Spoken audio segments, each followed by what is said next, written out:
जिंतूर येलदरी रस्त्याच्या दुरावस्थेवरून नागरिकांचा संताप। तिरडी यात्रा काढून सार्वजनिक बांधकाम विभागाला जागे करण्याचा प्रयत्न।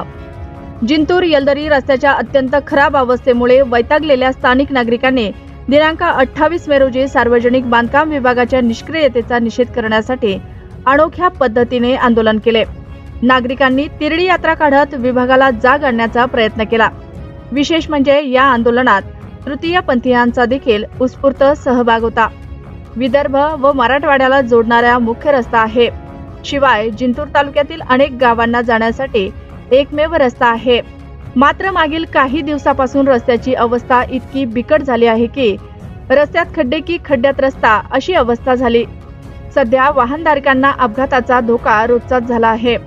पावसाळा सुरू असल्याने खड्ड्यात पाणी साचत असल्याने या मार्गावरील वाहतूक पूर्ण ठप्प होण्याची शक्यता आहे। या रस्त्यावरून शाळकरी मुले, रुग्ण आणि शेतकरी यांना मोठ्या अडचणीचा सामना करावा लागत आहे। म्हणून नागरिकांनी एकत्र येत अनोख्या तिरडी यात्रेत नागरिकांनी सार्वजनिक बांधकाम विभाग रेप रस्ता मरेपर्यंत प्रतीक्षा करू नका अशा फलकासह रस्त्याच्या दोन्ही बाजूनी तिरडी यात्रा काढली। विशेष म्हणजे तिरडी यात्रेत तृतीयपंथीयांनी देखील या आंदोलनात सामील झाले होते। आगामी काळात प्रशासनाने यावर तात्काळ उपाययोजना न केल्यास पुढील काळात रस्त्यावर ठिय्या आंदोलन करण्यात येईल असा इशारा देण्यात आला आहे। या आंदोलनात संभाजी ब्रिगेडचे जिल्हाध्यक्ष बाळासाहेब काजळे, काँग्रेसचे तालुका अध्यक्ष ॲडव्होकेट माधव दाभाडे, रिपब्लिकन सेना जिल्हाध्यक्ष प्रीतम वाकळे, दामू नवले, गजानन वाघमारे, योगेश फुलगुंडे, अभिषेक चव्हाण, ऋषिकेश चव्हाण, ज्ञानेश्वर काकडे, प्रदीप गायकवाड, पवन काकडे, संतोष नवले, अनिल गाडेकर, किशोर मोरे आदी जण आंदोलनात सहभागी झाले होते। जिंतूर येलदरी खराब रस्त्यावर भीक मागून उदरनिर्वाह करतो, परंतु खराब रस्त्यामुळे आमच्या समोर अनेक अपघात झाले आहेत। त्यात अनेकांचा मृत्यू झाला तर काही जण अपंग झाले आहेत।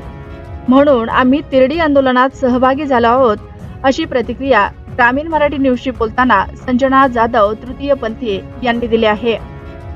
सार्वजनिक बांधकाम विभागाच्या आंदोलकांना लेखी पत्र दिले असून रस्त्याचे काम मंजूर आहे, ते लवकरच चालू होईल व सध्या रस्त्यावर पडलेल्या खड्डे बुजवण्यात येणार असल्याचे कळवले आहे अशी माहिती सार्वजनिक बांधकाम विभागाचे अधिकारी यांनी दिली आहे। अशाच नवनवीन बातम्या पाहण्यासाठी आमच्या ग्रामीण मराठी न्यूज या चॅनलला सबस्क्राइब करा। बातमी आवडल्यास बातमीला लाईक आणि शेअरही करा। विदर्भ आणि मराठवाड्याला जोडणारा एक मुख्य रस्ता म्हणून येलदरी रस्त्याची ओळख आहे आणि या रस्त्यावरून आज हजारो शेतकरी, हजारो ग्रामीण भागातले लोक विदर्भाला जाण्याचं काम करतात किंवा विदर्भातून लोक इकडे येण्याचं काम करतात। मुख्य रस्ता म्हणून या रस्त्याची नोंद आहे आणि या रस्त्याची अवस्था जर पाहिली तर साधारण 15,000 खड्डे आहेत। त्याच्या आतापर्यंत 50च्या वर अपघात झालेत। कमी शासन काय करते तर आकडे मोडते, खड्डे बुजते। पण खड्डे बुजते तर कोणाला बुजले, काय बुजले, कोणता अधिकारी होता, काय होता, कोणत्या पद्धतीचं काम झालं, सगळं निकृष्ट दर्जाचं। कुठेतरी सरकार आणि प्रशासन ही मिलीभगत आहे आणि सर्वसामान्य लोकांचा जीव घेण्यासाठी तत्पर आहेत या ठिकाणी असं मला वाटते। हे आंदोलन प्रशासनाची आणि सरकारची तिरडी उचललेली आहे। त्या रस्त्यावरचे जे झालेले खड्डे आहेत ते लवकरात लवकर बुजण्यात यावे यासाठी आम्ही सार्वजनिक विभागाकडे तसे निवेदन सुद्धा दिलेलं आहे आणि त्यांनी आम्हाला आता लेखी दिलेलं आहे की आम्ही लवकरात लवकर या येलदरी आणि जिंतूर रोडवरचे जे खड्डे आहेत ते लवकरात लवकर आम्ही बुजूया। आज रोजी मानकेश्वर ते जिंतूर येथून आम्ही तिरडी आंदोलन करण्यात आलेलं आहे। आज जिंतूर तालुक्यातील मागच्या 1-1.5 महिन्यामध्ये 50 अपघात झालेले आहेत। 15,000 खड्ड्यांमध्ये काही व्यक्तींचा मृत्यू झालेला आहे। जर बघता तर कलम 21 नुसार जिंतूर येथील सर्रास लोकांचं मानवी मूलभूत हक्कांचं उल्लंघन होत आहे। मूलभूत हक्कांचं उल्लंघन होत आहे तर शासन आणि प्रशासन इथे याच्याकडे कानाडोळा करताना दिसतंय।